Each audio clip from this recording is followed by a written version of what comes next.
Alright guys, we need to talk about a serious problem in Dragon Ball. And that's like the issue of power-ups. So power-ups, if you guys haven't watched the show, they're a huge factor in Dragon Ball Z, Dragon Ball Super, etc.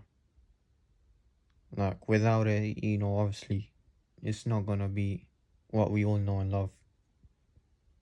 But today, we're talking about a serious issue, man. Like we're gonna talk about how power-ups make absolutely no sense, and the fact that they're just getting ridiculous, especially when all these Z fighters are getting stronger and stronger, and obviously new villains show up, like way stronger, and it's just too much to keep up. But anyway, you will see what I'm talking about. So let's start off, you know, back all the way in like Dragon Ball, the original one. And the first time we actually see any power-ups, like actual major ones, would have to be back from when Kid Goku was fighting King Piccolo. Now, obviously, I'm just gonna explain what happened, like briefly, if in case no one knows. So, King Piccolo obviously retains his youth, and obviously he wants to fight Goku, and as they're fighting, obviously, like we see like this power up, and the ground kind of shakes, but like not too much, you know what I'm saying? And we just see this like epic display,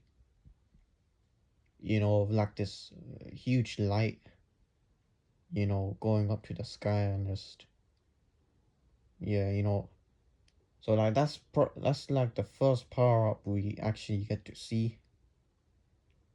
And you'll see later on in this video how it starts to like not make sense if we factor in power levels and the fighters getting stronger, and obviously the heroes, villains, all of them. But anyway, diving into the Saiyan Saga, we see Nappa, as the Cybermen all defeated. Nappa obviously steps in, and we just see, like, in my opinion, this has to be one of the best power-ups in the show, just from how cool it looks, and like just the intensity, man. Like go back and watch that scene, man. All like everyone watching this video, go back and watch Nappa powering up against the Z fighters. You guys, man. Anyway, my point is, we see Nappa powering up, and obviously we just see like his epic display. The whole ground shaking and there's dark clouds forming, and obviously the terrified looks of Piccolo, Krillin, Tien, Chiaotzu, yeah. But oh my days, that power up had to last a good 3 to 5 minutes. I think he even spilled into the next episode, if I'm not wrong. But anyway, that's like the second major power up, I guess, we see. But then right after that, skipping a few scenes in the episodes, obviously you see Goku vs Vegeta, and yeah, this is when like things are gonna get serious. Like you knew the Earth, the whole planet is at stake, and yeah, let's just talk about when Vegeta, right, obviously threatening Goku is going to destroy his planet. he just goes up in the sky and just ready to blast his Gallic gun. And obviously Goku has to retaliate, and we see an epic and I'd say an iconic clash between the Gallic gun and the Kaioken times 4, I guess, Kamehameha. And obviously you just see the whole ground just deforming, just breaking apart. Like, you knew if Goku didn't save this, you know, if Goku didn't like buckle up, like step up in this scene, it would all be over. And you know, Vegeta would knock it out. But obviously, boy Goku succeeds like he always does. But anyway, let's move on to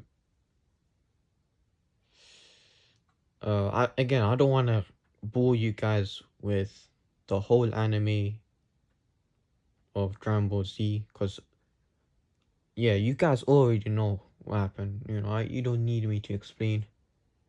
So I'm just gonna skip like way ahead now, and you know, let's just talk about the Cell Saga, right? Now, obviously, the villains would be way stronger at this point in time, and it doesn't matter if you're talking about imperfect Cell, semi-perfect Cell, perfect Cell, bro. That does not matter, alright? Because how you telling me Cell is powering up, and you have to understand, this is not a Nappa, this is not a King Piccolo, you know, this is not a Vegeta from back then. No, this guy, he is a whole different league, alright? He's a whole different league, and, you know, I don't know, like, if they were holding back the power, if Cell was holding back his power, so the Earth wouldn't destroy, but I really don't know how it works, which is why I'm making this video. But anyway, Cell powers up. Now it doesn't matter which point you look at it. Like, Cell powering up alone should be enough to destroy the planet, but somehow he's controlling his power, I guess.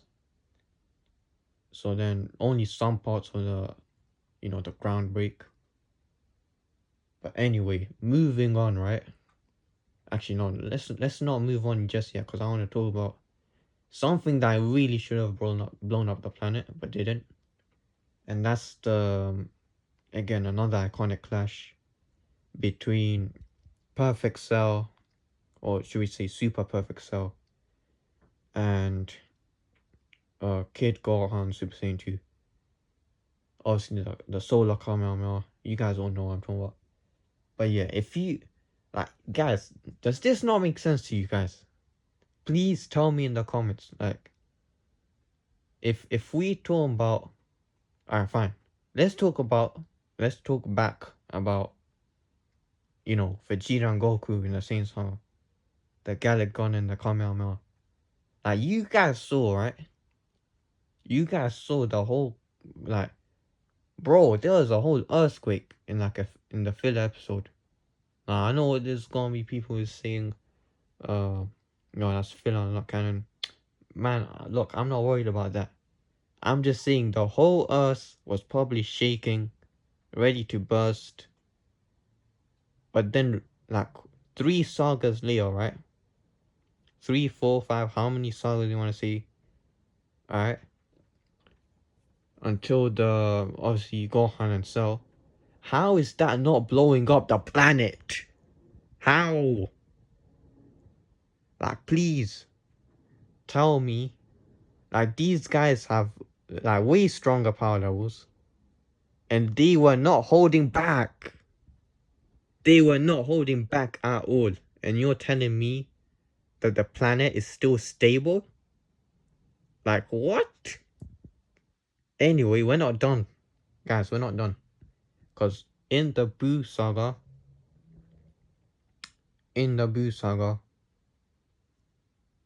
obviously we see more power-ups. And, like, obviously, yeah, Kid Boo did actually destroy the Earth, so finally, you know what I'm saying? Like, go on now. Finally. But, yeah, like, if you even talk about Super Saiyan 3 power-up, you know, you guys know, when he was in front of Barberry and Majin Buu, like, how is that not blowing up the planet, man? Come on. Super Saiyan 3 Goku? That's like, oh, bro, I don't even know how many times stronger than Cell. But that's way stronger than Cell. Way stronger. And that is still not blowing up the planet.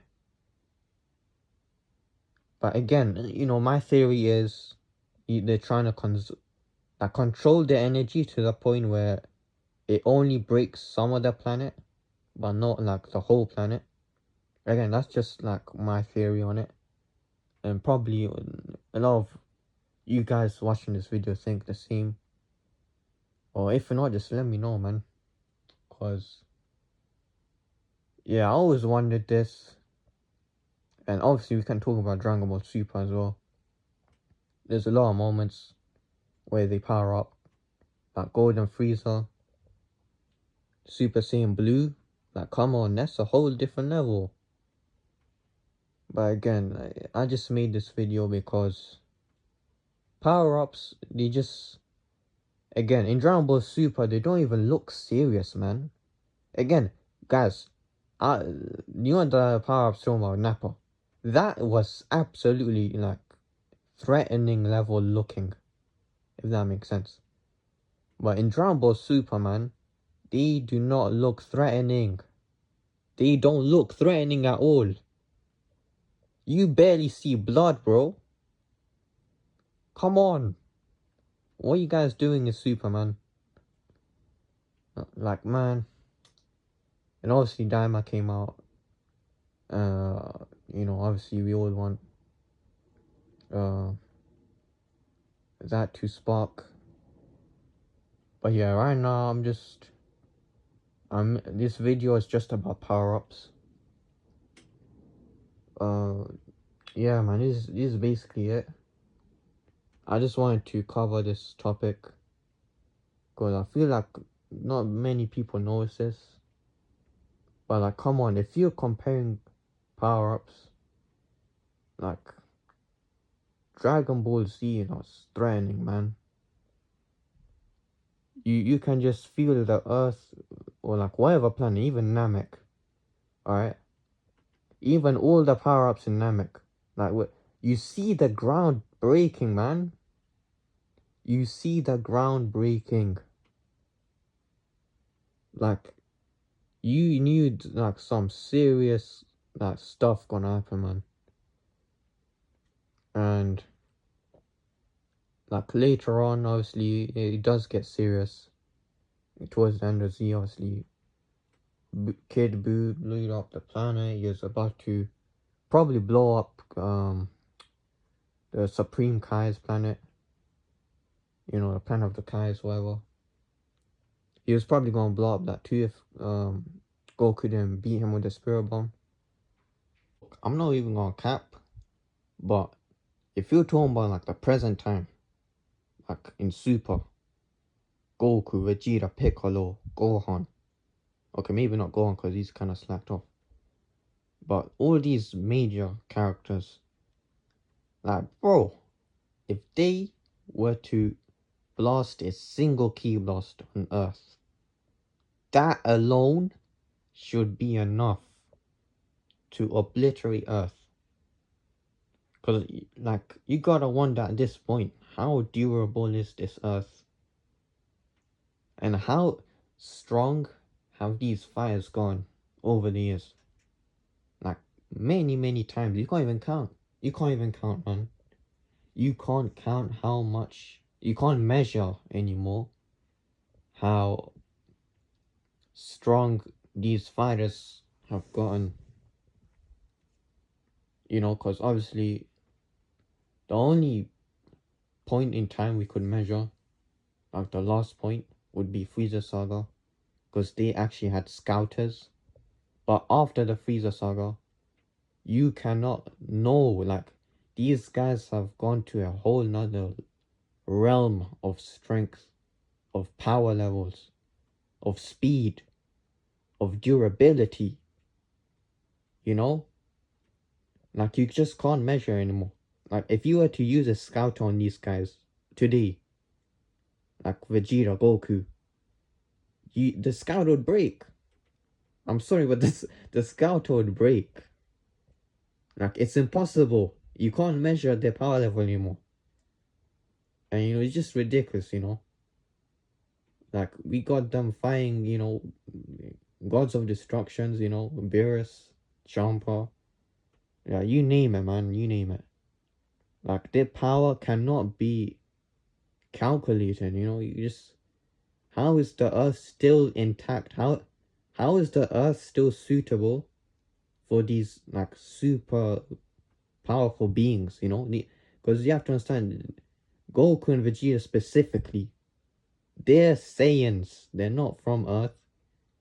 And if you guys didn't know, quick little fact I'm gonna share in this video. Planet Vegeta is 10 times the gravity of Earth. So that just proves even more that how is Goku and Vegeta still on Earth and having us just... They've been able to control their power so good to the point where it just doesn't blow up. But like at the same time, they're way stronger than how they were. Way stronger. Like, it's ridiculous, man. You can't even compare anymore. Like, it's crazy, man. But yeah, this is basically the point of the video, you know. I just want to share this to everyone, because I don't know if I'm crazy or it's Dragon Ball Z or Dragon Ball Super. Like, is the show crazy or what? Like, I know it's not meant to be realistic and all that, but you know, it's just something I wondered, because these guys, they're always gonna get stronger. Let's be honest. Goku and Vegeta and Piccolo and, you know, Tien, Master Roshi, you know, Master Roshi. Like, how do you get that strong? But anyway, all these Z fighters, they're gonna get strong inevitably.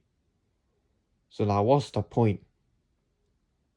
Is Earth just for everyone, you know? Is Earth just always gonna be durable? Like, if they were to power up, like even the slightest, it should destroy the planet at this point. Because if we're talking about Nappa, and again, go back and watch it, you will see what I'm talking about. This whole video will make sense. Go back and watch Nappa powering up against Z5s. Nappa is nothing compared to Goku and Vegeta today. Nothing. Nappa is like less than an insect, man. Nappa is a nobody, and he was able to do that to the Earth. Like, think about that for a second. But anyway, I don't want to keep, you know, reiterating this, like, reviewing my point all the time. You guys get what I'm trying to say. Like, power-ups are getting ridiculous, and it's just getting... If you want to talk about, like, power level wise, it's getting unrealistic. It's not, you know, accurate. But anyway, that's just the take, the eye I have for the show. That's basically it. Thank you so much for watching, and I might make more videos like these, you know, just talking about things that either don't make sense or just things that are very unheard of in the Dragon Ball community, and something that just needs more light to be shed into. But yeah, man, hope you guys enjoyed this video.